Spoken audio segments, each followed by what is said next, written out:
1. The other driver has no insurance. Imagine you're driving normally.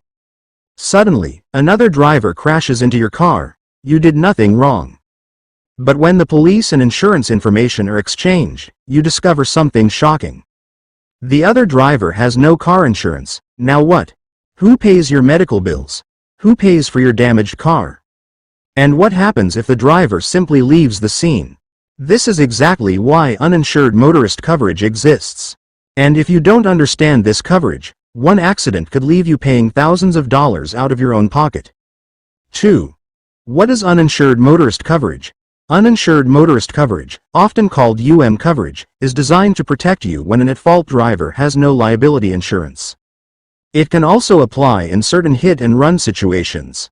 Instead of depending entirely on the uninsured driver to pay your losses, your own insurance policy may provide protection, subject to your policy limits and local rules. In the United States, coverage is required in some states and must be offered in others. The exact rules are different from state to state. 3. What can it pay for? The most important part is uninsured motorist bodily injury coverage. It can help pay for covered medical expenses and other injury-related losses after an accident caused by an uninsured driver. Depending on your policy and local law, it may also help with things such as lost wages and pain and suffering. But there is another part that many drivers don't know about. It is called uninsured motorist property damage coverage. In some states, this can help pay for damage to your vehicle caused by an uninsured driver. However, the availability and rules for this coverage vary. 4. What if the driver has insurance, but not enough? This is where underinsured motorist coverage becomes important. Imagine the other driver has insurance, but their policy limit is only $25,000. Your medical bills and other covered losses reach $75,000. Their insurance may not be enough to cover everything. Underinsured motorist coverage, often called can potentially help cover the remaining eligible losses, up to your policy limits. So protects you from drivers with no insurance. can protect you when the other driver's insurance isn't enough. 5. What about a hit and run? A hit and run can be another situation where coverage becomes extremely valuable. Imagine someone hits your vehicle at an intersection and immediately drives away. You don't have their insurance information. You may not even know who the driver is. Depending on your state and policy, uninsured motorist coverage may help with injuries caused by a hit-and-run driver. However, specific requirements can apply. For example, you may need to report the accident to the police within a certain period. So don't assume every hit and run automatically qualifies. 6. Is coverage required? This depends on where you live. In the United States, some states require uninsured motorist coverage, while others require insurers to offer it or allow drivers to reject it. That means the rules in California can be different from the rules in Texas, Florida, New York, or another state. Canada is also different. Insurance systems and coverage rules vary by province.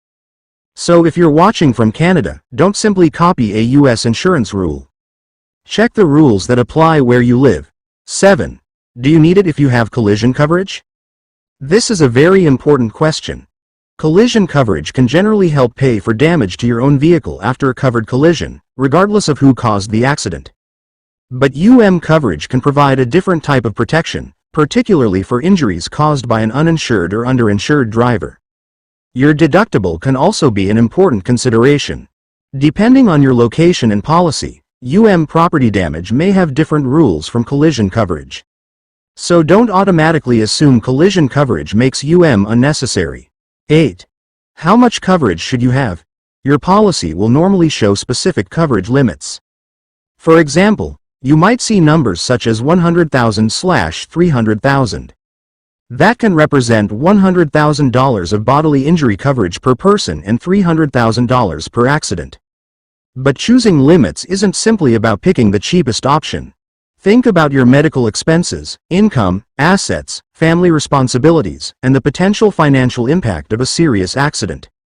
Higher limits generally provide more protection, but they can also increase your premium. 9. The biggest mistake drivers make. One of the biggest mistakes is choosing coverage based only on the lowest monthly price. Saving a few dollars today may not feel important when you're comparing policies.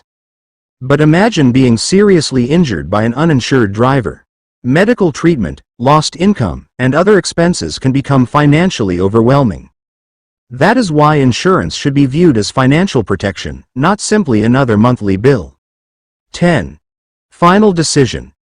Uninsured and underinsured motorist coverage may be one of the most overlooked parts of an auto insurance policy.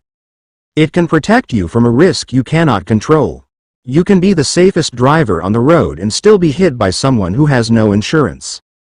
Before changing your policy, check 3 things. Does your state or province require or similar protection? What exactly does your policy cover? And are your coverage limits high enough for your situation? The cheapest policy isn't always the smartest policy. The goal is to pay for the protection you actually need before an unexpected accident happens. If you found this video useful, subscribe for more simple explanations about car insurance, personal finance, and smart money decisions.